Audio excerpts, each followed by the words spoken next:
For many years now, atheists have tried to convince us that belief in God is silly, that only idiots believe in God, that belief in God is wishful thinking, that theists reject science, they believe in fairy tales. I'm here to tell you that that is untrue. Belief in God is actually very rational, and theists actually believe in science just as much, if not more, than atheists. And this all starts with my favorite argument for God, the cosmological argument, the perfect blend of logic and science to prove the existence of God. And this argument is simple but profound. So let me give you an outline here.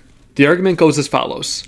Everything that has a beginning must have a cause. The universe has a beginning, therefore the universe must have a cause. So yeah, it's very simple but very important. So let's break down this argument.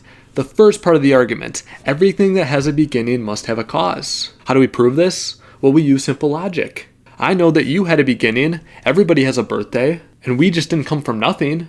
We came from our parents. We had a pretty clear cause that made us come into existence. And it's the same thing with this microphone over here. At some point, this microphone had a beginning. It didn't always exist. At some point, this was crafted and made. And it's very clear that this had a cause. It didn't pop out of nowhere. It just didn't randomly assemble. No, it was made in a factory. There was a direct cause that made this microphone. And please, test this idea with anything in life. Anything that you know has a beginning was caused by something. And now that brings us to the second point of the argument. The universe has a beginning. Now, how do we know that the universe has a beginning? Well, we could take the logical approach again. There's plenty of logic pointing us that the universe can't have an infinite regress. But let's take a scientific approach. Let's look at the Big Bang. 99.9% of members of the National Academies of Science believe in the Big Bang, compared to the 50% of Americans who believe in it. So obviously we have a problem with rejecting science. But what does the Big Bang mean? Well, the Big Bang that was added on later by Einstein's theory of relativity basically says that since the universe is expanding, it must have started at some point in the past. Because something can't expand from nothing. If the universe was infinite, then the universe would be static. It wouldn't be expanding.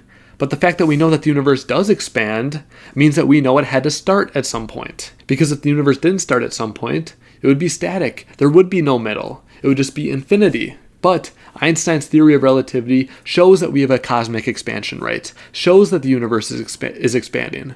So therefore we know that the universe has a beginning. And that brings us to the third point. Since the universe has a beginning, it must therefore have a cause. Now, what could this cause be? Well, by definition, we know that the cause has to be outside of space, matter, energy, time, because it created those things. So if the cause created those things, it has to be outside of those things. That's starting to sound like God. But also, we know that it has to be a personal force. The cause must be a personal force because impersonal forces do not have a desire to create. So it has to be a personal force because it chose to create us. It didn't need us. It didn't need the universe. But because it chose to create the universe, we know that it has to be personal. So something that is outside space, matter, energy, time, and is a personal being, that is starting to sound an awfully lot like God. And with this argument, there's usually one main objection. Well, what caused God? If everything needs a cause, what caused God to exist? And this is a fundamental misunderstanding of the cosmological argument. We never claim that everything needs a cause. We only claim that everything that has a beginning needs a cause. And God never had a beginning. I mean, let's think about a chain of dominoes. We know that one domino is knocked over by another, knocked over by another, knocked over by another, and we see the whole chain. But at some point, something had to hit the first domino. So at some point, there must be an uncaused cause that started everything. And that is God. So no matter how much you slice it, no matter how you look at it, there has to be an uncaused cause that started the entire universe that is outside space, matter, energy, time, and is a personal force. And that, we believe, is God. So thank you guys for watching this video. If you learned something, comment down below. And if you want to see more videos like this, subscribe and be on the lookout. Belief in God is totally rational, and we're proving that every single day.